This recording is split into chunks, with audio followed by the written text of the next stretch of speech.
पुण्यात्माओं, आप तो बालक हो। परमात्मा के जो प्रयत्न थे आज से सन 1398 से सन 1518 तक 120 वर्ष तक, ये दास उनमें से गुजरा है अब वर्तमान में। और दास को तो 20 वर्ष ही हुए हैं। 20 वर्ष में कितना संघर्ष देख लिया इस सच्चे ज्ञान को आप तक पहुंचाने के लिए। 21 महीने जेल भी रहना पड़ा निर्दोष को। झूठे लोगों ने अफवाहें फैलाकर, झूठे मुकदमे बनवा के मेरे साथ आपके 30, 40, 50, 60 भक्तों को भी यातना भुगतनी पड़ी आपके लिए, ताकि आप तक ये ज्ञान किसी तरह पहुंचे। और फिर भी गांव गांव में, नगर नगर में जो दास ने प्रचार किया, वहाँ कितना संघर्ष और कितने यातनाएं झेलनी पड़ी। 20 वर्ष से मैं परिचित हूँ और जो 120 वर्ष रहे उनके साथ के हुआ था। आपके लिए भटक रहे हैं, वो आपके पिता हैं।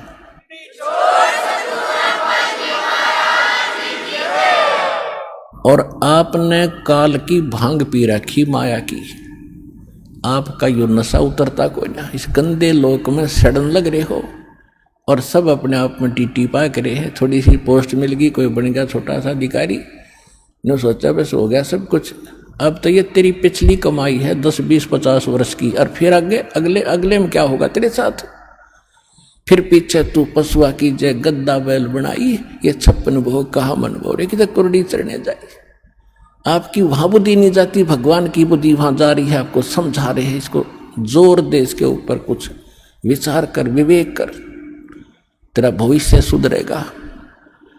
इस जन्म में भी सुख तुझे, परलोक भी सुखी होगा तेरा। आपके लिए भटक रहे हैं भगवान। कबीर ये माया अटपटी, सब गट आन अड़ी, किस किस को समझाऊं या कुएं भांग पड़ी। 21 ब्रह्मांड में यह भांग डाल रखे इस कुएं में। जिसने इसका जल पी रखा, सब एक जैसी भाषा, एक जैसे विचार और एक जैसी गतिविधि रखते हैं। अब इस सत्संग से, परमात्मा के इन विचारों से आपकी ये एंटीबायोटिक टेबलेट कैप्सूल है, ये खाने से आपकी भांग उतरेगी, आपका नशा उतरेगा, आपकी आत्मा तड़फ उठेगी। अरे तेरा गजब जुल्म कर रहे हम अपना हित भी नहीं देख रहे, पर हित की तो बात बहुत दूर है। जब हम अपना हित देखेंगे तब हम परहित भी कर सकते हैं। जब तक हम अपना हित नहीं देख सकते तो हम परहित नहीं कर सकते, चाहे कितनी बात बना लें। आज आप देख रहे हो जिन आपके भाई बहनों ने अपना हित देखा कि हम कल्याण करवाएं, अपना भक्ति करें, और उनके घरों में कितना सुख, और फिर वो परहित कर रहे हैं। यहाँ देखो आप आते हो, आपके लिए बिछे बिछाए मैट मिलते हैं, बनी बनाई रोटियां मिलती हैं, चाय तैयार मिलती है, प्रसाद तैयार मिलता है, हलवा तैयार मिलता है, खीर तैयार मिलती है। ये परमार्थ करना सीखेगा जिसने अपना हित सोच लिया कि मेरा हित इसमें है। अपने पेट के लिए तो हमारे दादे परदादे मर गए, 100 वर्ष धक्के खा के भटक गए, यो पेट पूरा ना हुआ। और जब हम परमार्थ करेंगे, जब देखना अपना भी हित होगा और पूरे विश्व का भी हित इसी में होगा।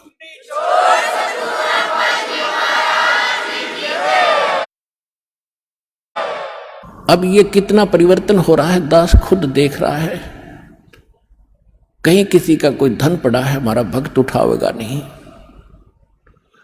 और देख लेता है कि यहां किसी और गलत आदमी का हाथ पड़ गया तो वो हानि कर देगा, इसको और नुकसान कराएगा, वो अलग बात है, लेकिन स्वयं प्रयोग नहीं करेगा। एक भक्त बता रहा था कि एक व्यक्ति के कोई जा रहा था, व्यापारी था, उसके 3 लाख रुपए गिर गए, एक थैला था, और मैं पीछे पीछे आ रहा था। मैंने वो थैला उठाया और देखा, किस्मत पैसे है भाई। उसको मैं वहीं लेकर खड़ा हो गया, कम से 3-4 घंटे में वहीं खड़ा रहा आसपास। और वो आए फिर गाड़ी में, कभी रोके कभी देखे। मैंने उनके पास जाकर कहा, भाई क्या गुम हो गया? जी पैसे गिर गए हमारे। कितने थे भाई? कितने थे? कैसे कैसे नोट थे? कैसे थे? ये थे। अकले आपका 4 घंटे हो गए मैंने आपकी इंतजार करते हैं। और नहीं तो बच्चों, जब भगवान साथ ना होता, देख काख में और करा कि जाकर देखो पीछा, तो दास चाहता कि ऐसा जमाना आवे और ये पता चले कि भगत ऐसे होते हैं, और फिर भगवान कितना प्रसन्न होगा आपसे। तो इस प्रकार हमने एक साधु भक्त और साधुता में आना पड़ेगा, हमने मन जीती बनना पड़ेगा। कहे कबीर और सब दुखी एक संत सुखी मन जीती हो। आप मन जीत के न्यू मन जीता जाएगा भगवान के ज्ञान से। जैसे अज्ञानता में अनजान बालक विष पड़ा हो, चाहे कितना ही पड़ा हो, पूरा खा जाएगा। और जब उसको पता चल जाएगा विष का एक कण कण भी कहीं गिरा हो और ये पता हो कि ये विष है, उसको छुए नहीं का, उसको तो मिट्टी में दबाओगा, नीचे कोई और भी ना खा ले। जैसे किरका जहर का रंग होरी हो, कहो कौन तिस खावे राम रंग होरी हो। अब क्या बताना चाहते हो कि तुम होरी माने खुशी मना रहे हो और करो खाओ जहर सारा दिन, दूसरों की बुरी सोचो, बुरी नीत रखो, रिश्वत लेते हो, फलान मिलावट करते हो, और तुम होरी मनाने की भी इंतजार कर रहे हो, खुशी की आशा करते हो। ये ऐसे आपके घर में होरी यानी खुशी नहीं हो सकती। होरी कैसे होगी? जैसे किरका जहर का रंग होरी हो, किरका माने कण, और कहो कौन तिस खाव राम रंग होरी हो, कि जिसने नो पता लगा जहर है फिर कौन खाओगा। और फिर देखियो इस राम रंग परमात्मा की तरफ से आपको कितनी होरी यानी खुशी मिलेंगी। तो फिर हमें ये जहर दिखाई देगा और 100% वैसे हम किसी का दूसरा के में लेते हैं।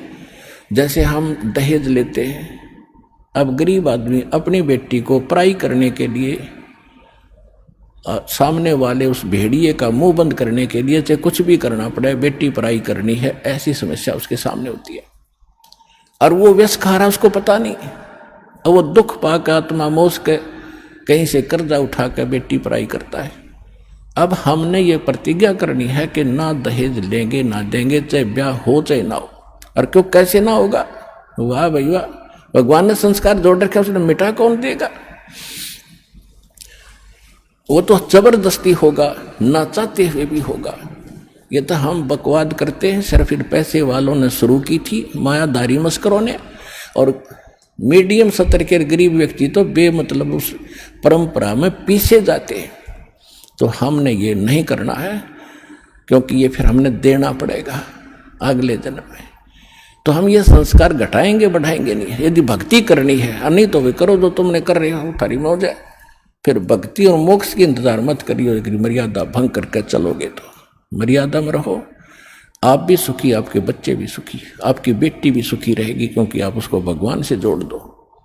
जब भगवान साथ होगा तो उसकी कमी किस चीज़ की रह जाएगी? जब नितर भक्ति सच्चे मन तक करेगी, वह लगन से रहेगी, मर्यादा में रहेगी, अगले कुल को भी सुधार देगी हमारी बेटी। जा करके उनको विवश होना पड़ेगा उसकी साधना को और उसकी नेचर को देख करके। तो इसी प्रकार ये प्रचार होगा।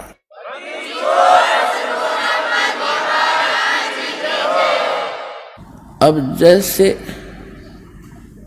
एक समय परमात्मा यही ज्ञान दिया करते जो दास आज दे रहा है, अब दास का पीछा थोड़ा सा छूट गया।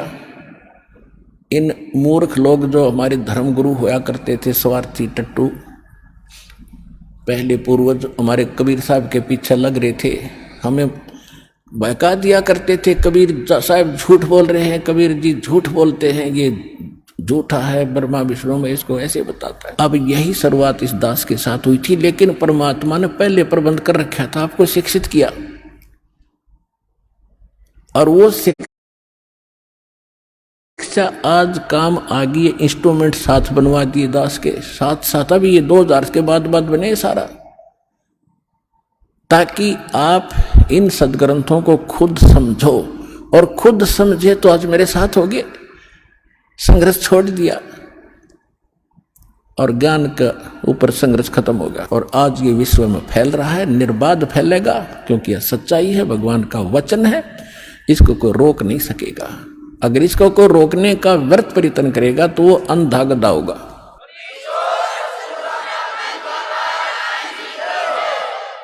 एक अंधा गधा था और रेल की पटरी के बीच में खड़ा था, उधर से ट्रेन आ गई, कुछ दूरी पर थी। उसने सोचा अंधे गधे ने कि ये तेरी तरफ कोई आ रहा है तुझे डिस्टर्ब करने के लिए, और गधे के पास अपनी 2 लात होया करें पिछली, कोई उसको डिस्टर्ब करता है तो उसका दोनों लात ठोक्या करो। तो उस अंधे गधे ने देखा कि इस साइड से कोई गड़बड़ है, जिधर से ट्रेन आ रही थी उसी तरफ पैर कर लिए पिछले, और जब निकट ट्रेन आई तो उसने सोचा मुझे दुखी कर रहा है ये, छेड़ रहा है, मतलब यानी ट्रेन के मार्ग में अवरोध बना खड़ा था वो, और ट्रेन का लात मारी, दोनों दलती ठोकी। जब निकट आ लिया उठाकर ट्रेन ने पटक दिया, टुकड़े टुकड़े हो गया बाई के।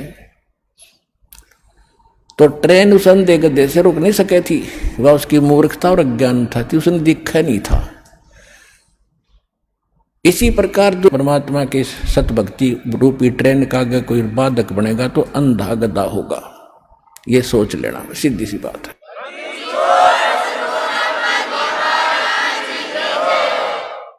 तो पुण्यात्मा हमारे साथ समर्थ है, हमारा उद्देश्य किसी का बुरा करना नहीं है, स्वप्न में भी नहीं सोचते हम किसी का बुरा। हम तो विश्व कल्याण का उद्देश्य लेकर इस मार्ग पर कदम रखा दास ने मालिक के सहयोग से। उन्हीं का वचन है कि पूरा विश्व में ये ज्ञान फैलेगा, कबीर साहब रहेंगे, सतनाम सब जाप करेंगे और पूरा विश्व एक होगा। ये सीमाएं देशों की समाप्त हो जाएंगी, टुकड़े में अलग से व्यवस्था अलग बनी रहेगी।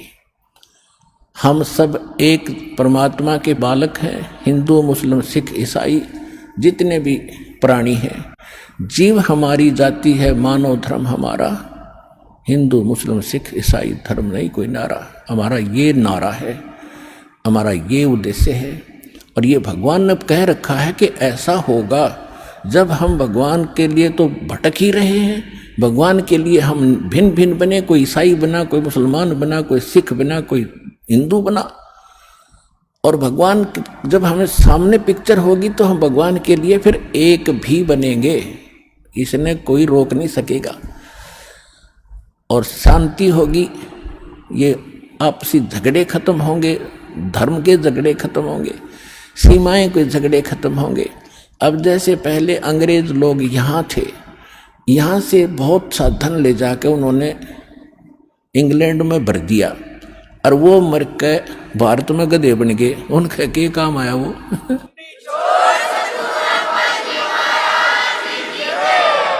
तो उन मूर्खों के काम आया, वो कर्म बिगाड़ गए। तो यह आंख, ये अंधेरा हटेगा आपका। पूरी पृथ्वी अपनी है, सभी भाई बहन भगवान के बच्चे हैं, अपने हैं, इसमें कोई पराया नहीं है। हम एक दूसरे को दुखी करके, किसी को सता के, वचन कर्म और किसी भी ताकत से हम दोषी बनते हैं। हमें तो वचन कर्म से और तन मन धन से सबको सुखी करने की चेष्टा करनी चाहिए। कबीर साहब का विधान है, ऐसी बानी बोलिए मन का आपा खोए, औरन को भी शीतल करे, आप भी शीतल होए। तो इस प्रकार के फार्मूले अपना अपना के इस भक्ति मार्ग को सफल करना पड़ेगा, और कोई इसका तरीका नहीं है। पुण्यात्माओं, अपरमात्मा हमें क्या गाइडलाइन देते हैं? नाम सुमर ले सुकर्म कर ले, कौन जाने कल की खबर नहीं पल की।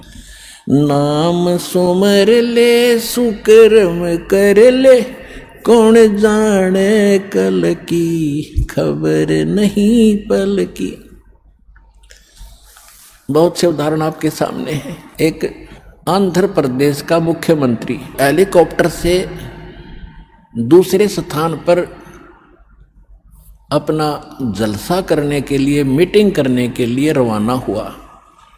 उसकी स्वागत में, उसके आगमन के स्वागत में उसके जो कर्मचारी अधिकारी और उसके साथी उसे लाभ लेने के चक्कर में कि ये जो खुदा मान रखा था उन्हें, उसके लिए फूलों के हार लिए खड़े, उसके लिए बड़ी बड़ी स्टेज लगा रखी और खाने के लिए व्यवस्था कर रखी। हेलीकॉप्टर क्रैश हो गया और जंगल में गिर गया। 3 दिन तक उसकी लाश नहीं मिली। और वहां से उड़ा जब उसने पता नहीं के वो ला रखी थी, ये करूंगा, वहां ऐसे कर दूंगा, उसको ऐसे कर दूंगा, उसको ऐसे फांसी दे दूंगा, उसको ऐसे लाभ दे दूंगा, और आगे के बनाएगी। फिर पीछे तू पशुआ की जे गद्दा बैल बनाई, ये 56 भोग कहाँ मन भोरे है, कित कुरने चरने जाई। एक पोलैंड देश का पूरा मंत्रिमंडल, जिसमें 96 मंत्री और प्रधानमंत्री साथ थे, 95-96 व्यक्ति थे, और किसी का शोक व्यक्त करना थे, कोई नेता मर गया था, एक के जहाज में सारे बैठ गए, और उस समय ग्रस्त हो गया, दुर्घटनाग्रस्त हो गया, सारे मर गए 1 सेकंड में, खा कहिए, और बाकी बचे हुए फिर प्रधानमंत्री तैयार हो गया, खा ये मैं कर दूंगा, कला तोड़ दूंगा। तो बिना ज्ञान के नू डले ठोरे हो भाई, इससे बचना पड़ेगा, भगवान जपना पड़ेगा और मन को जीतना पड़ेगा इस ज्ञान के आधार से, तब सुखी और परलोक प्राप्ति होगी।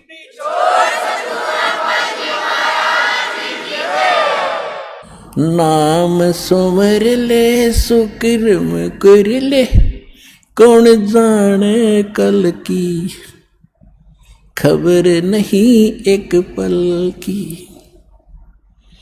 कोडी कोडी माया जोड़ी, तन बात करी छल की, कोडी कोडी माया जोड़ी, बात करी छल की।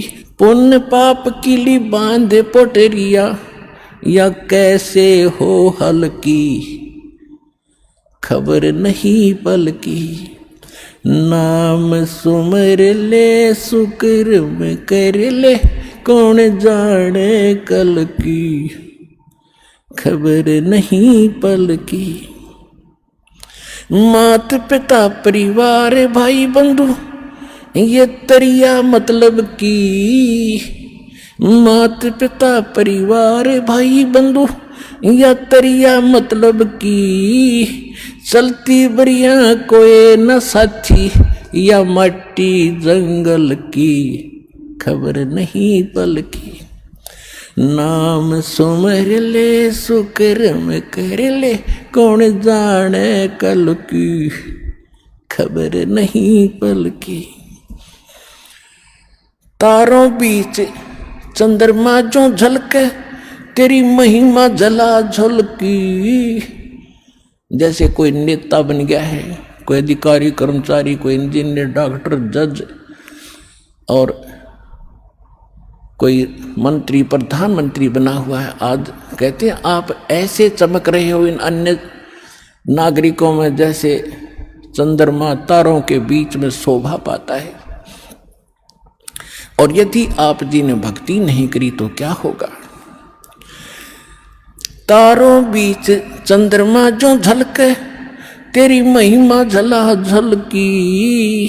फिर बने कुकरा बेस्टा खावे, बने कुकरा बेस्टा खावे, अब बात कर बल की, खबर नहीं पल की। कहते फिर कुत्ता बनकर टट्टी खागा, अब तू ताकत दिखा रहा है अपने पद की या कोई और किसी कारण से, भूल गया तो भगवान के विधान को। तारों बीच चंद्रमा जो झलके, तेरी महिमा झला झलकी। बने कुकरा बेस्टा खावे, अब बात कर बल की, खबर नहीं पल की। नाम सुमर ले सुकर्म कर ले, कौन जाने कल की, खबर नहीं पल की। नाम सुमर ले सुकर्म कर ले, कौन जाने कल की, खबर नहीं पल की। ये संसार रहन का सपना, जैसे ओस बूंद जल की। ये संसार रहन का सपना, जैसे ओस बूंद जल की। सतनाम बिन सब है साधना, सतनाम बिन सब है साधना। या गारा दल दल की, खबर नहीं पल की। नाम सुमर ले सुकर्म कर ले, कौन जाने कुल की, खबर नहीं पल की। एक समय एक भक्त बता रहा था कि जब मैं रिक्शा चालक था, अब रिक्शा चालक ने नूर है कि कार हो, जब आनंद हो, मेरे पास कार होती तो बस पता नहीं कितनी कमाई करता, ठाठ से रहता। जब मेरे पास से कार निकलती और मैं रिक्शा पर चला रहा होता तो कार घनी याद आया करती। एक दिन सपने में मुझे कार मिल गई, और कार मिल गई तो फुल स्पीड पर चला रहा उसको, और रोकना चाहा, ब्रेक लगाने के लिए मैंने जोर से पैर मारा, मेरी वह रजाई थी वह पार्टी की, उसका माँ का पैर निकल गया बीचों बीच। अब एकदम आँख खुली, झटका लग गया कि गाड़ी तो रुकी नहीं, देखा था इतना पार बाहर आ रहा रजाई तो कित की कार, किसके स्पीडर के ब्रेक। अब सपना टूटने बाद से पता चला उसने किसी थी वह कार। ऐसे आपकी मृत्यु होगी, आपका सपना सा टूटेगा और आप देखोगे कौन बेटा था, कौन बेटी, कौन कार, कहाँ हमारी कोठी थी। खयम के दूत बाँ पकड़ रहे होंगे, चल बच्चा हम बताएंगे तेरी कहाँ कोठी थी, अब नरक में है तेरी कोठी, वहां चल। ये संसार रैन का सपना, जैसे ओस बूंद जल की, सतनाम बिन सब है साधना। यानी सच्चे नाम के अतिरिक्त, इस सही साधना के अतिरिक्त आप जो भी भक्ति करते हो तो इसमें यहीं फंसाए रखने वाली है, ये बाहर नहीं निकाल सकती। जैसे दलदल से बाहर निकलने के लिए अन्य साधन की आवश्यकता होती, अपने ही पैरों से हाथ पैर मारकर नहीं निकल सकते। सतनाम बिन सब है साधना, या गारा दल दल की, खबर नहीं पल की। नाम सुमर ले सुकर्म कर ले, कौन जाने कल की, खबर नहीं पल की। अंत समय जब चले अकेला, तेरे आंसू नैन ढल की। अंत समय जब चले अकेला, तेरे आंसू नैन ढल की। कहे कबीर शरण गह मेरी, कहे कबीर शरण गह मेरी, हो रक्षा जल थल की, खबर नहीं पल की। अब क्या बताते हैं, परमात्मा याद दिलाते 100 बार हमें झंझोड़ रहे इस आत्मा को, रख तू कहाँ के क्या कर रहा है, भली आत्मा तू कर क्या रही है, तूने करना क्या चाहिए था। कहते हैं इस भरे पूरे परिवार को जिस दिन तू छोड़ कर जागा तो टक्कर मार कर रोएगा। कहते हिड़की दे दे रोएगी सुरता, जब तू चल लेगी अकेली, तेरे साथ कोई नहीं जाएगा, ना तेरे साथ कोई आया था। ये तो काल का संस्कार बस ये जुगाड़ जुड़ रहा है। तो इसके लिए भगवान की भक्ति करेंगे तो हमें ये कुछ भी याद नहीं आएगा। हम ऐसे ऐसे जाएंगे जैसे हमें कुछ मालूम ही नहीं कि हम मर रहे हैं। हम यहाँ ये मिट्टी छोड़ देंगे तो कौचली है, जैसे सर्प कौचली छोड़ जाता, सर्प तो अलग है, वह कौचली तो और उन्नरी है उसके पास। तो इसी प्रकार हमारी इस बॉडी के अंदर और बॉडी है जो ओरिजिनल है, और इस मिट्टी वाली से उसके अंदर हमने वह शक्ति पैदा करनी है। जो पाप करते वो पाप इकट्ठे हो जाएंगे, पुण्य और भक्ति करेंगे वो भक्ति से उसमें ताकत आ जाएगी। उसके कारण फिर हम चलते समय हमें कुछ भी याद नहीं आओगे, 1 सेकंड में ऊपर पाओगे बैठे। और यदि हम भक्ति नहीं करते हैं और फिर याद करते हैं, ओहो ये रह गया वो रह गया, फिर मृत्यु के बाद वहीं कुत्ते गधे बनकर वहीं घूम रहे होते उन्हीं गलियों में, और अपने परिवार के सदस्यों के लठ खा रहे होते। तो इस प्रकार हमने ये क्या बताना चाहते हैं कि अंत समय जब चले अकेला, फिर रोएगा तू कि मेरा कुछ भी नहीं रहा, मेरे साथ कोई चल नहीं रहा, ये क्या बनी। और परमात्मा कहते हैं मैं रोज बताया करता, प्रतिदिन यही सब समझाया करता, तेरा साथी कोई नहीं है, तेरा साथी मैं हूँ, मुझे तू भूल चुका है। तेरा यहाँ भी जो संस्कार है बच्चों का, परिवार का, माता पिता भाई बहन पति पत्नी का, इसने भी मैं सेट करवाऊंगा, थोड़ा सुलझेड़ा करवाऊंगा, तुम्हारा इस संस्कार को ढंग से निमटवा दूंगा सबका जो मेरी शरण में आगे, और फिर सारा न मोक्ष कर दूंगा। अब कहते हैं कहे कबीर शरण गह मेरी, हो रक्षा जल थल की। दास ने आपको एक दिन और बताया था, एक माई अपने दोते को लिए खड़ी यहाँ मिलने के लिए, महीना डेढ़ हो गया। और वो लड़का होगा ज़्यादा से ज़्यादा 1 वर्ष का, 1.5 वर्ष का। वो क्या बता रही थी कि एक बड़ा बाल्टी थी, उस बाल्टी में चढ़ गया। नो मतलब बच्चा चढ़ता चढ़ता भरी थी पानी बाल्टी की, मुंह गिर गया। और हम कहीं बातें कर रहे थे, काम कर रहे थे। 4 घंटे के बाद वो बच्चा संभाला, मरा पाया। मेरा जो दामाद और मेरी बेटी सत्संग सुना करते, आपका नाम नहीं ले रहे थे, और उसमें भक्तों के चमत्कार ऐसी ऐसी लीला सुनकर वो गदगद हो रहे थे कि भाई।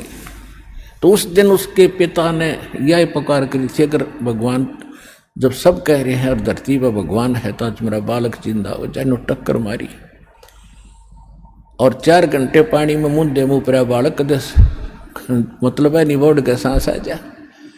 और काफ़ी देर वो बाहर भी रख लिया था। जब वो उसका पिता आया, जब उसने ये पुकार करी, 2 सेकंड में बच्चे ने हिचकी ली और ऐसे आँख खुल गई।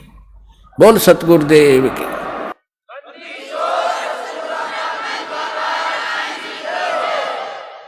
फिर डॉक्टर के पास ले गई, हिसार बता रहे थे। उसके बाद वो मिले नहीं हमें। फिर वो लड़के को लेकर आ रहे थे जी, सारा परिवार ने आज नाम भी ले लिया। देखो कहते हैं कह कबीर शरण गए मेरी। जब उन्होंने हृदय से ये मान रखा था कि संत है तो ये है, आ नहीं पा रहे थे। अब यहाँ लाने का तरीका भी उन्होंने अपनाना पड़ा। अब जैसे इस काल ने के कर रखा अपने साथ, यूं यहाँ नहीं आने देता और बाकी कितने ले जाए इसने। अब ज्ञान सुन रहा है पूरा संसार, लगभग काफी भारतवर्ष में तो बहुत सुन रहे हैं इस साधना चैनल पर, इस पुस्तक में भी पढ़ रहे हैं, और हमारे भक्तों से भी वो ज्ञान सुनकर अब वो ये सोच रहे हैं कैसे चले, इसको कैसे छोड़े। उनकी हिम्मत ना बढ़ रही आने की। अब हमें एक बात याद आवा, छोटा जब दास पढ़ा करता 4वीं 5वीं कक्षा में, और जिस दिन स्कूल में टीचर ना आते, वो क्लास के बालक, एक तालाब था, उस तालाब पर स्नान करने भाग जाया करते। दिन में हम भी चले जाते थे। और क्या करते थे, एक वृक्ष था बट वृक्ष, और उसका ऐसे लंबा सा टहनी डारी ऊपर जा रही थी, और उस पर चढ़ कर छलांग मारा करते जल में। और एक बच्चा चढ़ गया ऊपर, पहली बार चढ़ गया ऊपर, और तक कूद गया उस पर, ना छलांग लगी, और नो बैठा बैठा ना नीचे उतरा जा उस पर, और ना छलांग लगाई जा। नो वो और तक कह रहे लगा दे छलांग, कुछ जो ना मैं ना हूं। क्या हुआ कि बंदर बंदर का डले मार रहे थे दूसरी साइड में, और बच्चे वो भागता भागता उसी पेड़ पर चढ़ गया और उसी टहनी पर चढ़ गया। उसने देखा बंदर आ गया, फटते ही कूद दिया उसने, उस तालाब में छलांग मार गया वो लड़का उस बंदर के डरते। और बंदर दिख के, और फिर उसका ऐसा दिल खुला, फिर उनसे भी ऊपर जाकर छलांग लगाने लग गया। तब ये बैठे हैं सारे नुक सुन के कुकर चल रहे हैं, ये बंदर भी भगवान दिखाओगा इन्हें जब आऊंगा डो बाजे।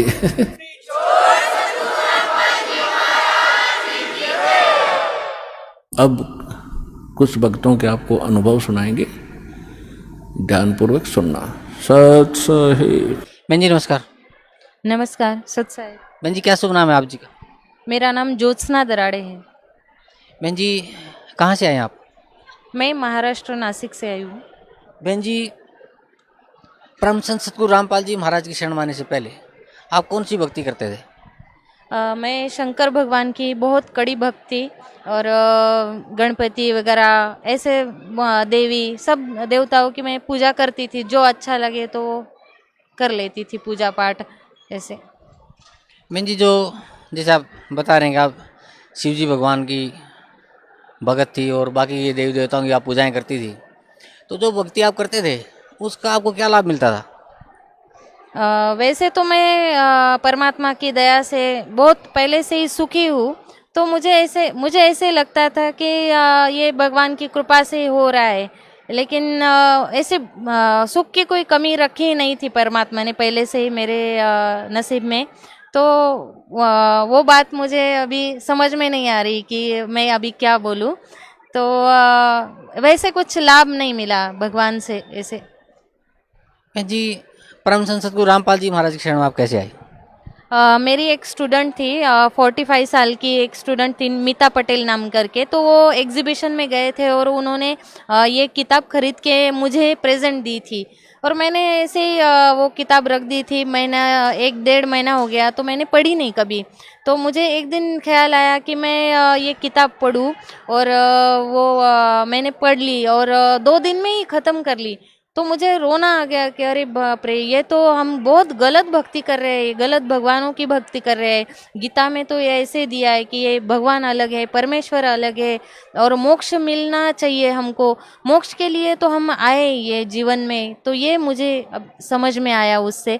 और मैंने अभी चाहा कि अब मैं यहाँ कैसे जाऊँ हरियाणा में, तो मुझे कुछ मालूम नहीं उसका।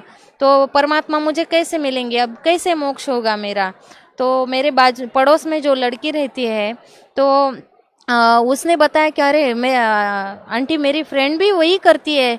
तो मैंने सोचा अरे परमात्मा ने तो मेरी सुन ली। तो उसको मैंने बोला उसका मुझे एड्रेस वगैरह दे दे और फ़ोन नंबर दे दे, मैं तो उससे बात करवा लूँगी।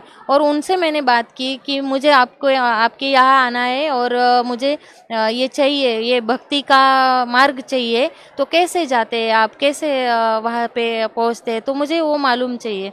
तो मैंने पूछा और उन्होंने मुझे ये ज्ञान दिया कि हम कैसे जाते आते। मुझे लगा बहुत पैसा लगता है इधर आने के लिए, कैसे जाए कैसे आए। तो बहुत ही सस्ते में, मीन्स 1000 रुपये तक हम ट्रेन से आ जा सकते। तो मुझे लगा अरे बाप रे, मेरा काम तो हो गया, अभी मैं जा सकती हूँ यहाँ पे। तो मैंने उनको बोला कि मुझे लेके जाओ, पहले आप लेके जाओ। तो मैंने बात का टिकट कटवाया उन्होंने। तो मैंने बोला, मैं हर रोज़ रोती थी, अरे परमात्मा आप महीने बाद मिलोगे, मुझे कब मिलोगे आप। मैं तो बहुत जन्मों से ऐसे तरस रही हूँ कि मोक्ष मिलना है मुझे, तो कैसे मिलेंगे। कपड़ा वगैरह धोती थी तो रोती थी कि कब मिलोगे कब मिलोगे। और वो दिन आखिरी आ गया और जुलाई 2012 को मैंने नाम ले लिया और यहाँ पे आ गई मैं। बहन जी, परम संत सतगुरु रामपाल जी महाराज की शरण माने के बाद आपको क्या लाभ मिला?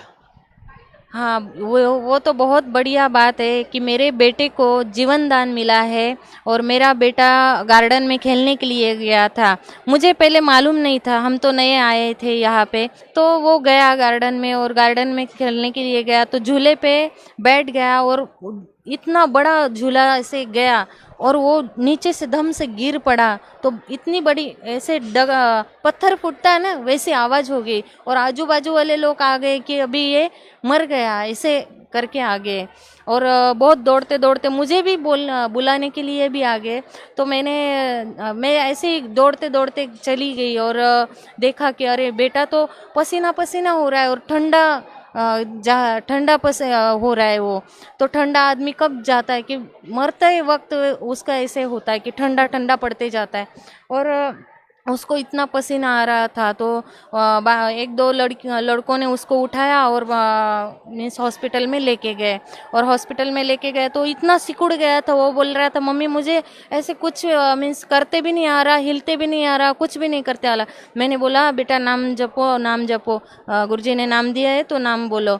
तो उसने नाम जपा और मैंने हॉस्पिटल में जब उसको एडमिट किया तो उसको जो मीन्स पीठ थी उस पे हाथ रख के हम अपने गुरुजी के मंगलाचरण और मंत्र पढ़ दिए। तो वो बोला मम्मी अभी थोड़ी देर से वो उठ के बोला मम्मी अब मैं चल के जा सकता हूँ घर पे। मैंने बोला अरे बाप रे, ये तो बहुत बड़ा चमत्कार हो गया कि पत्थर फूटने जैसी आवाज़ हो गई। तो इसको कहीं भी नहीं लगा है, सिर में नहीं लगा है, पीठ में नहीं लगा है, हड्डी भी नहीं टूटी है, कुछ भी नहीं हुआ है। तो डॉक्टर बोले आप कुछ तो एक्सरे वगैरह करवा लो ताकि उसको कुछ लगा हो तो देख लो आप। तो हम दूसरे दिन एक्सरे वगैरह करने के लिए चले गए। तो वहाँ पे भी बोला कि नहीं इसको तो कुछ नहीं हुआ है। तो इतनी बड़ी दया तो परमात्मा की हो सकती है ना। और मेरी जो हमारी मीन्स जायदाद थी ज़मीन, तो मेरे पति के मीन्स मेरे ससुर ने वो बेच दी थी, बहुत सालों पहले बेच दी थी। और उसको कोई मिलने का चांस ही हमको नहीं था। लेकिन जब मैं परमात्मा की शरण में आ गई तब वो ज़मीन भी मेरे पति के नाम पे जानी चाहिए ना, वो ज़मीन तो उनको मिलनी चाहिए। तो वो मेरे नाम पे अभी मिल गई है, मेरे नाम पे आ गई वो। और इसके बाद भी और प्लॉट वगैरह मैंने ले रखा था, तो उसका भी व्यवहार नहीं हो रहा था। 3-4 साल पहले मैंने लिया था, नाम लेने से पहले, तो भी वो बिल्डर जो है तो वो व्यवहार नहीं करके दे रहा था, बहुत तकलीफ दे रहा था हमको। तो मैंने ऐसे प्रार्थना भी नहीं की, लेकिन परमात्मा अंदर ही अंदर जान गए कि इसको ये तो करवा देना है इसका ये, तो परमात्मा ने करवा दिया वो, और मेरा वो डील भी हो गया है परमात्मा की दया से। बहन जी, जैसे अभी आप बता रहे थे कि पहले आप शिव जी की भक्ति करते थे और अन्य देवी देवताओं की भक्ति करते थे, लेकिन आप वो ये ऑब्जर्व नहीं कर पा रहे थे कि इससे क्या लाभ है, क्या नुकसान है, क्या। फिर आप परम संत सतगुरु रामपाल जी महाराज की शरण में आए, सतगुरु रामपाल जी महाराज से आपने नाम उपदेश लिया, तो आप बता रहे हैं कि आपके बेटे को जीवन दान मिला, आपकी जो फैमिली डिस्प्यूट थे वो सोल्व हुए, आपकी जो प्रॉपर्टी के विवाद चल रहे थे संत रामपाल जी महाराज की दया से वो भी शॉर्ट आउट हो गए। तो बहन जी, भक्त समाज को क्या संदेश देना चाहते हैं आप? What message would you like to pass for bhakt society? मैं भक्त समाज को ये संदेश देना चाहूँगी, यहाँ पे आप मोक्ष मिलने के लिए आ जाए, ताकि हम जन्म मरण के इस कड़ी से छूट जाए और मोक्ष प्राप्त करें, जो कि हमारे ग्रंथों में उसका ज्ञान दिया है। और भौतिक सुख वगैरह, मानसिक सुख अपने आप तो हमें मिल ही जाते हैं यहाँ पे आने के बाद। जैसे मुझे बहुत सारे सुख मिल गए हैं, तो वैसे आपको भी मिल जाएंगे। तो मोक्ष प्राप्ति के लिए सतलोक आश्रम बरवाला, जिला हिसार, हरियाणा, यहाँ पे रामपाल जी महाराज की शरण में आए और उपदेश ले ले और मोक्ष करवा ले, यही मैं भक्त समाज को संदेश देना चाहूँगी। जी धन्यवाद आपका, बहुत बहुत धन्यवाद। परम पिता परमात्मा पूर्ण ब्रह्म सर्व सृष्टि रचनहार कबीर परमेश्वर जी की असीम रजा से आप सभी पुण्यात्माएं सत्संग यथार्थ भक्ति मार्ग सुनने के लिए उपस्थित हो सके। भक्ति मुक्ति के दाता सतगुरु, भटकत प्राणी फिरंदा, उत्साहिब के हुक्म बिना नहीं तरवर पात हिलंदा। परमेश्वर ने ये निर्धारित समय किया हुआ है कि जिस समय कलयुग 5505 वर्ष बीत जाएगा, उसके बाद कुछ ही समय में पूरा विश्व मेरे भक्ति करेगा कबीर भगवान की, और इस काल के जाल से परिचित होकर के यहाँ की किसी भी वस्तु की डिमांड हृदय में नहीं रहेगी, और सत भक्ति करके सभी सत उपदेशी प्राणी सतलोक चले जाएंगे, परमात्मा प्राप्ति करेंगे। उधर से काल ने कहा था कि मैं उस समय से पहले जब आपका दास आवेगा 5505 वर्ष कलयुग बीतेगा, उससे पहले 12 पंथ करूँ मैं साजा, नाम तुम्हारा ले करूँ आवाजा, 12 पंथ नाम जो ले ही सो हमरे मुख आन समोही। और अनेक पंथ चलाऊं या विद जीवों को भरमाऊं।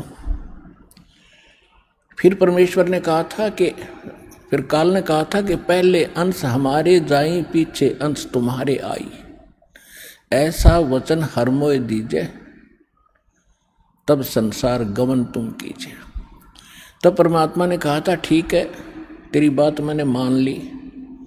कहते हैं चौथा युग जब कलयुग आई, तब हम अपना अंश पठाई, और काल फंद छूटे नरलोई, सकल सृष्टि परवानी खोई। घर घर देखो बोध विचारा, सतनाम सब ठोर उचारा। और कलयुग बीते 5505, जब ये वचन मेरा होगा साचा। कलयुग बीत जावे जब एता, तब सकल सृष्टि, सकल जीव, सभी जीव परम पुरुष पद चेता, यानी उसके बाद सभी जीव, सभी प्राणी परमात्मा के उस परम पद की जानकार होंगे उसके वो समझेंगे कि कोई परम पद है जहाँ जाने के बाद फिर लौटकर प्राणी यहाँ कष्ट उठाने के लिए नहीं आता। तो काल के द्वारा भ्रमित किए हुए ये कबीर पंथी उन्हीं पंथों में से हैं। और परमात्मा ने कभी धर्मदास जी से कहा था कि धर्मदास जी मेरी लाख दुहाई, अभी ये मूल ज्ञान किसी को बताना नहीं है और ना किसी को सार शब्द देना है, इसको तब तक छुपा के रखना है जब तक ये सभी पंथ नष्ट ना हो। अब ये सभी पंथ खत्म हो जाएंगे और सभी एक होकर के सत्य भक्ति किया करेंगे, क्योंकि सत्य ज्ञान के सामने अज्ञान रुक नहीं सकता। सूर्य उदय होने के बाद अंधेरा नहीं रह सकता। अब ये परमात्मा के सत्य ज्ञान का सूर्य उदय हो रहा है, कुछ ही दिनों में ये शिखर में होगा, तो सब अज्ञान और ये नकली संत अपने आप ठिकाने बैठ जाएंगे और साफ रास्ता कर देंगे। सब बच्चे भगवान की शरण में आएंगे। अब कलयुग में ये काल के जो प्रेरित दामा खेड़ा से संबंधित कुछ जो दामा खेड़ा से संबंधित एक गद्दी चली आ रही है, वो धर्मदास जी के वंशज मानते हैं। उनका सारा इतिहास दास ने क्लियर कर दिया कि परमेश्वर ने कहा था कि जब धर्मदास को कहा था कि तेरी 6ठी पीढ़ी तक मैं जो मंत्र दे रहा हूं तेरे पुत्र को दूंगा, ये 6ठी पीढ़ी तक तो प्रथम मंत्र 5 नाम ठीक चलेंगे जो आपको दास देता है। उसके बाद कहा था कि उसके बाद तेरे पंथ के जो 6ठी पीढ़ी का होगा, 6ठी पीढ़ी 5वीं तक ठीक चलेंगे। 6ठी पीढ़ी को एक टकसारी पंथ जो काल के पंथों में से 12 में से एक है, टकसारी पंथ, उसका प्रवर्तक उस 6ठी पीढ़ी तेरे वंशज को 6ठे पोते को डिस्टर्ब कर देगा और कहेगा कि तुम काल के नाम जाप करते हो 500 इन देवताओं के और बात करते हो सतलोक और सचखंड की। इससे वो भ्रमित हो गया और यही हुआ। उसके बाद उस दामा खेड़ा से संबंधित गद्दी पर यथार्थ भक्ति नहीं रही। अब इनको चिंता बन गई है। दास ने एक यथार्थ कबीर पंथ परिचय बनाकर आपको सौंपा है और आप जिन इसको पढ़ा और अन्य को समझाया और पढ़ाया है, इससे चिंतित होकर के अब दामा खेड़ा वालों ने सच्चाई को छुपाने के लिए एक पुस्तक बनाई है, यथार्थ कबीर पंथ रहस्य। अब कहते नकल में भी अकल की आवश्यकता होती है, वह इनके पास है ही नहीं ज्ञान वाली बुद्धि। अब देखो इस दास ने एक ये यथार्थ कबीर पंथ परिचय पुस्तक बना के आप जी को दी है और इसको सभी पढ़ रहे हैं और इससे परिचित होकर कबीर पंथी उन नकलियों को छोड़कर यहाँ आ रहे हैं। अब इन्होंने एक ये बनाया है अभी तुरंत, बहुत 2014 में इसका प्रकाशन किया इन्होंने। ये देखो, ये है यथार्थ कबीर पंथ रहस्य। प्रकाशक हैं सदगुरु कबीर धर्मदास साहेब वंशावली, प्रतिनिधि सभा, कबीर धर्मनगर, दामा खेड़ा, जिला रायपुर, छत्तीसगढ़। और ये छपी है यहाँ से। प्रकाशक है ये वही है प्रकाशक, अप्रैल 2014 में। और ये computer composing Prakash Kunj, you है कटोरा तालाब, रायपुर, छत्तीसगढ़ से। अब आपको दिखाऊंगा इनकी कलाबाजी। इन्होंने परमात्मा के ज्ञान को, हमारे ज्ञान को सुनकर ये डिस्टर्ब हो गए, क्योंकि इनकी तो पोल खोल दी कती। इन्होंने क्या देखो कैसे विचलित हैं ये लोग। देखिएगा इसके प्रश्न नंबर, ये देखिएगा, ये प्रश्न नंबर 1 है इसका। कबीर पंथ के पवित्र ग्रंथ कबीर सागर से वर्णित अद्भुत रहस्य। धनी धर्मदास साहिब उर्फ जूड़ा वर्ण साहू का जन्म विक्रमी संवत 1452 कार्तिक पूर्णिमा दिन गुरुवार को गुरुवार को बांधवगढ़ में हुआ। ठीक। अच्छा, ये तो यहाँ पर। अब आगे देखो, प्रश्न नंबर 13 में दिखाता हूँ। ये देखो प्रश्न नंबर 13, इस पर क्या कहा है। कबीर पंथ के प्रवर्तक धर्मदास साहिब का जन्म कबीर साहिब के 2.5 वर्ष पूर्व अर्थात विक्रमी संवत 1442 ईस्वी सन 1995। अकल है इनकी, अरे देवताओं 1442 और 1995 में। अब और दिखाता हूँ आपको। देखो 7 पृष्ठ पे ये क्या कहते हैं। 7 पृष्ठ पे कहते हैं कि सतगुरु वे सृष्टि, ये क्या लिखा है कि सृष्टि रचना से पूर्व उस व्यापक सत्य सुनता में सतगुरु कबीर साहब स्वयं ही सतपुरुष में ही विद्यमान थे, यानी सतपुरुष में थे। ये क्या मानते हैं, कबीर साहब अलग है, सतपुरुष अलग है। और हमारी नकल करके इन्होंने नीचे थोड़ी सी बात घुमाई है, देखिएगा। इसी 7 पृष्ठ पे हम पढ़ रहे हैं। यहाँ क्या कहा इन्होंने, जगत सृष्टि की रचना से पूर्व निरंजन ब्रह्मा विष्णु शंकर भी इसी में समाहित थे। यो क्या कह रहा है कि ये क्या लिख रहे हैं, सतपुरुष में कबीर साहब भी उसी में लीन थे और निरंजन भी ब्रह्मा विष्णु महेश भी उसी में लीन थे। यानी इन नकलियों ने कबीर साहब को निरंजन और ब्रह्मा विष्णु महेश की कैटेगरी में लाकर खड़ा कर दिया। इनके पास खाक ज्ञान है। और देखो आगे देखो विद्यमान थे, निरंजन भी उसी में थे, समाहित थे। और सृष्टि का संपूर्ण दृश्य अदृश्य जगत सतपुरुष में समाया हुआ था।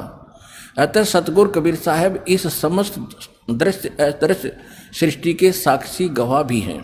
वे सृष्टि के आदि में भी विद्यमान रहे और प्रलय काल तक रहेंगे, यानी फिर मर जाएंगे। अर्थात सतपुरुष और सतगुरु कबीर साहब एक ही हैं। इनकी कलाबाजी देखो। पहले तो कह रहे हैं कि सतपुरुष में कबीर साहब समाये हुए थे और ब्रह्मा विष्णु महेश और निरंजन भी उसी में थे, और फिर उससे उत्पन्न हुए। अरे ये कह रहे कबीर साहब और सतपुरुष साहब एक ही हैं। ये तो हमारी पर केवल एक पंक्ति लिखी है गलती से। इनका मानना ये है कि कबीर साहब अलग हैं और सत्यपुरुष भिन्न है। तो यहीं से पता चल जाएगा ये पक्के काल के दूत हैं। इनको कख पता नहीं। और 600 वर्ष हो गए दावा करते हैं कि बांधवगढ़ दामा खेड़ा से जो नाम लेगा वो पार होगा। पार नहीं, उसका तो बेड़ा गर्क हो जाएगा। कख नहीं इनके पास, कोई सार नाम नहीं, सार शब्द नहीं इनके पास, सार सत्य नाम नहीं।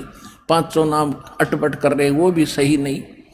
अब देखो 7 पर हम पढ़ रहे हैं। देखो ये 7 पर हम पढ़ रहे हैं, यहाँ तक हम आगे हैं। ये सारा हमने पढ़ लिया। वे सृष्टि के आदि में विद्यमान रहे और प्रलय तक रहेंगे, यानी प्रलय फिर कबीर साहब मर जाएंगे, इनका कहना। अर्थात सतपुरुष और सदगुरु कबीर साहब एक ही हैं। इसी अव्यक्त सतपुरुष से ही व्यक्त संसार का निर्माण हुआ है। और देखो अब 8 पृष्ठ पे क्या कहा इन्होंने। ये कुछ वाणी है कबीर सागर की ली है। आदि अंत कोई ना बासा, आप ही आप कीन प्रकाशा, साहिब हतो न और नहीं कोई, शिष्य गुरु हते नहीं कोई, तब नहीं तब ब्रह्मा वेद निशानी, ना तब शिव की उत्पानी। ये कबीर साहब की वाणी है। इसका अनुवाद यहाँ कर रहे हैं। अतः सतगुरु कबीर साहब सतलोक काधिपति सतपुरुष के प्रतिनिधि हैं। सतपुरुष का यही पवित्र प्रतिनिधि समस्त संसार में पूर्ण गुरु सदगुरु भी है। पंथ प्रदर्शक भी इसी एकाधिपति सतपुरुष से ही इस सृष्टि की रचना हुई है। देखो यानी सतगुरु कबीर साहब सतलोक के अधिपति सतपुरुष के प्रतिनिधि हैं, सतपुरुष नहीं, परमात्मा नहीं। अब इसी से पता लग जाएगा ये कितने विद्वान है, कैसा इन्होंने भगवान को जाना है। एक प्रधानमंत्री और प्रधानमंत्री का प्रतिनिधि होता, उसका कोई राजनीतिक सलाहकार, छोटा मोटा कोई सेक्रेटरी। प्रधानमंत्री ये कैसे हुआ, तो इसका मतलब इनको कख भी पता नहीं भक्ति मार्ग का। तो पुण्यात्माओं रहम हुआ आपके ऊपर जो पहले आगे माले के चलोगे, और रोएंगे वो भक्त जो बाद में आओगे। ये जो कोशिश अब भी कर रहे हैं कि इसके माध्यम से सत्य को दबाएं। अब देखो एक और दिखाता हूँ ये कलाबाजी। अब देखो इन नकलियों ने इस दास के ऊपर कटाक्ष कर रखा है। देखो ये पृष्ठ है 58, इस पे इन्होंने क्या कहा है, बाकी और भी काफी कुछ कहा है। ये कहते हैं, ये सारे बता करके अपन यहां कहता है, एक तथा कथित करीब कबीर देव का अवतार 3 बार में उपदेश बताता है, अर्थात प्रथम बार में गणेश, ब्रह्मा, सावित्री, लक्ष्मी, विष्णु, शंकर, पार्वती तथा माता शेरावाली का नाम जाप देता है, और दूसरी बार में 2 अक्षर, एक ओम तथा तत् का जाप देता है, और तीसरी बार में सार नाम देता है जो पूर्ण रूप से गुप्त है। इसी प्रकार कबीर पंथी की कोई शाखा ओम सोहम रंकार जाप कर रही है, तो कोई केवल ओम ए शब्द उच्चारण कर रही है, कोई शाखा श्वास को उल्टा करके साधना कर रही है, कान आंख बंद कर रहे हैं। और इनका कहने का भाव ये है कि 3 बार में नाम नहीं दिया जाता। वो एक कथित दास को कह रहे हैं, वो पहले ब्रह्मा विष्णु महेश के मंत्र देता है, फिर 2 अक्षर का देता है, फिर स्वर नाम देता है। ऐसा कुछ नहीं है, ये नकली कह रहे हैं। अब इनकी अब पोल खुल गई, आपको पता चल जाएगा ये फिर क्या बताते हैं। अपने आत्माओं इनने अपनी वास्तविकता पर बता दी। ये एक और छाप का ग्रंथ कति ताजा ताजा। अब देखिएगा इसके प्रश्न नंबर 50 पे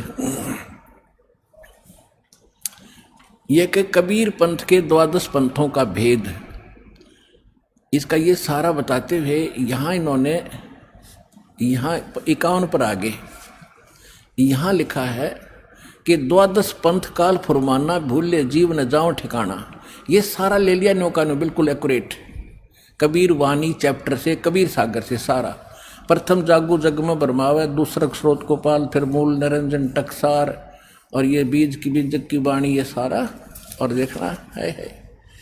अब 6वां पंथ सतनामी प्रकाश जीव पंथ, फिर राम कबीर पंथ, फिर आगे 10वां भेद परम बदाम की वाणी, फिर साख हमारी निर्णय ठानी साखी, फिर यह है संवत 1775 होई ता दिन प्रेम प्रगटे जग सोई। ये 74 है, 1774 गलती से प्रिंट है।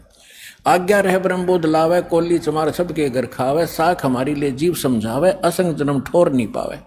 और बर में पंथ प्रगट हो बानी, शब्द हमारे की निर्णय ठानी, अस्थिर घर का मर्म नहीं पावे, 12 पंथ हम ही को धावे, और बर है पंथ हम ही चल आवे, और सब पंथ मिटा के एक चलावे।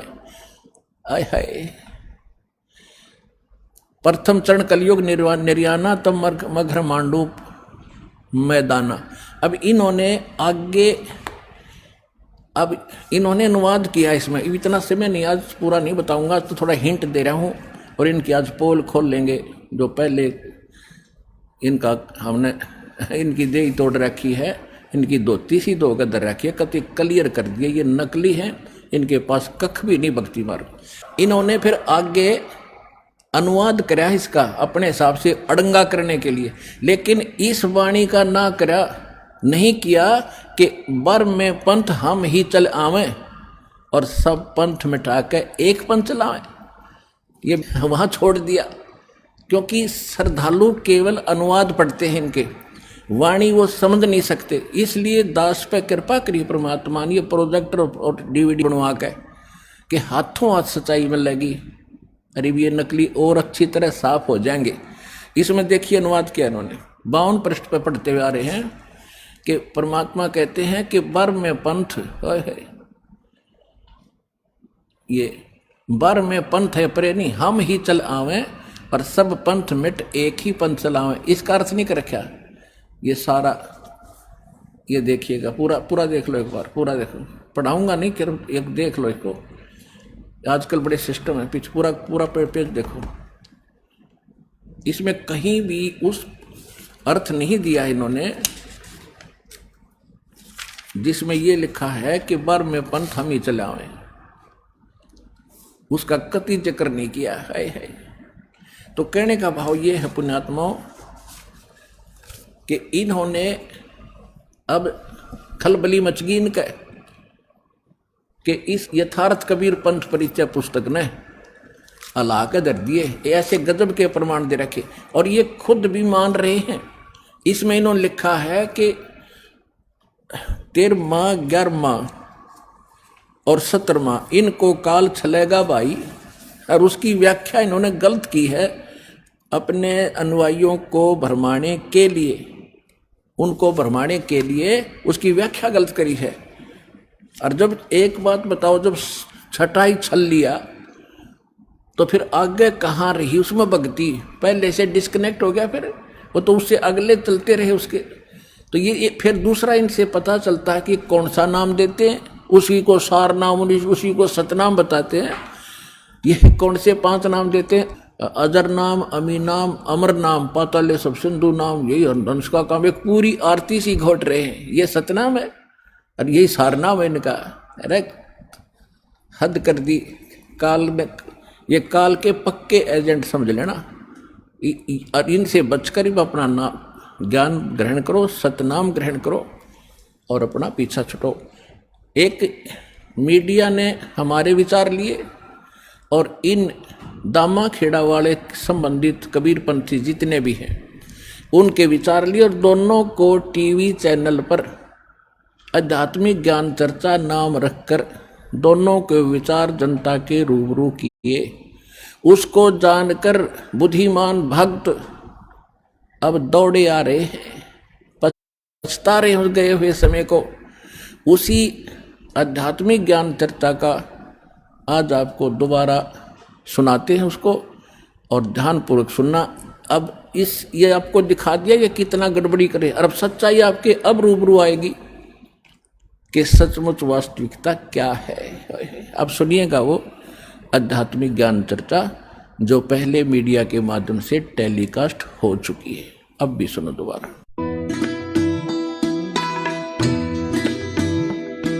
अगर आप ये वीडियो YouTube पर देख रहे हैं तो हमारे चैनल को सब्सक्राइब करें और बेल आइकन को दबाना ना भूलें। अगर आप Facebook पर ये वीडियो देख रहे हैं तो हमारे पेज को लाइक करें।